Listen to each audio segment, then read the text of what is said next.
Good morning friends. আজকে 2 মে শুক্রবার। এখন আমি গয়াতে রয়েছি, মহাবীর প্যালেসে। কালকে সকালবেলা ভোরবেলা 4:40 এসে নেমেছি গয়া স্টেশনে। তা কালকে সারাটা দিন খুব ব্যস্ততার ভেতর গেছে, কেন কি আমি লাগেজ নেওয়ার সময় একটা লাগেজ নিতে ভুলে যাই। আর এসি ছিল, সারা রাত্রি একটা সিটে দুজনে শেয়ার করে আসতে হচ্ছে, সেখানে ঘুমাতে পারিনি। তাড়াহুড়োর সময় লাগেজ হারিয়ে যায়। একটা লাগেজ রেখে আসি, 3টে লাগেজ ছিল আমার। একটা টাকার ব্যাগ ছিল, সেটা আমার সঙ্গেই ছিল।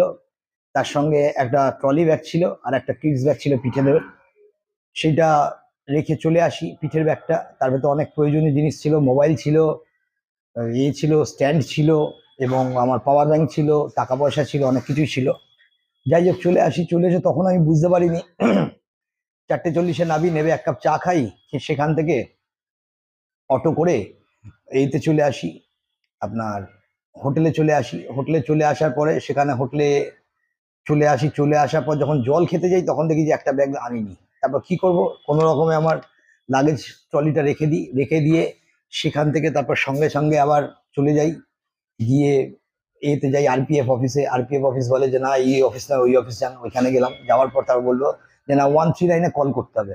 139-এ কল করলাম, করে সমস্ত কিছু বোঝালাম, সমস্ত কিছু বললাম। তারা সব জানতে চাইলো কি ব্যাগ ছিল না ছিল, সমস্ত কিছু দিলাম। দেওয়ার পর ওখানে বারবার ফোন করলো, বিভিন্ন অফিসাররা ফোন করলো, করে জানলো কি ব্যাগ রয়েছে, তার ভেতর কি কি আছে, আমার নাম কি, আমি কোথা থেকে আসছি, কোন ট্রেনে উঠেছি, আমার সিট নাম্বার কি ছিল। বলার পর প্রায় 4-5 বার বিভিন্ন অফিসাররা ফোন করার পর যাই হোক, ট্র্যাক করা গেছে। তো ট্র্যাক করা যাওয়ার পরে সেখান থেকে আমাকে ফোন করা হয় যে আপনি আসুন, এখান থেকে প্রায় 16টা স্টেশন দূরে। সেখানে যাই, গিয়ে তাতেই সারাদিন কেটে যায়।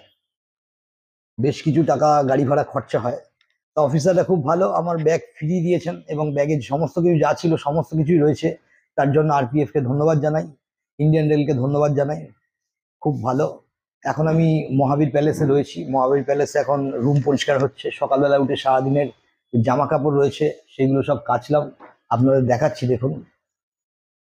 সমস্ত জামা কাপড় কেচে মেলে দিলাম। সকালবেলা একটু চা খেলাম, কফি খেলাম, এখানকার যে স্টাফ হচ্ছে সে এনে দিল।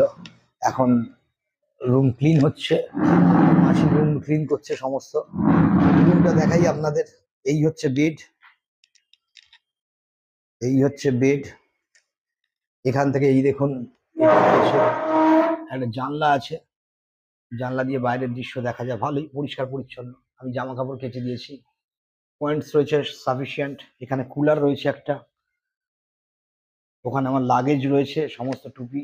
আর ঠাকুর যেমন সবসময় আমার সঙ্গে থাকে, সেরকম ঠাকুর আমার সঙ্গেই রয়েছেন। চেয়ারও আছে, এখানে সাফিসিয়েন্ট পয়েন্ট রয়েছে। এখানে একটা ব্যাপার দেখলাম, খুব ভালো লাগলো, যে এই হচ্ছে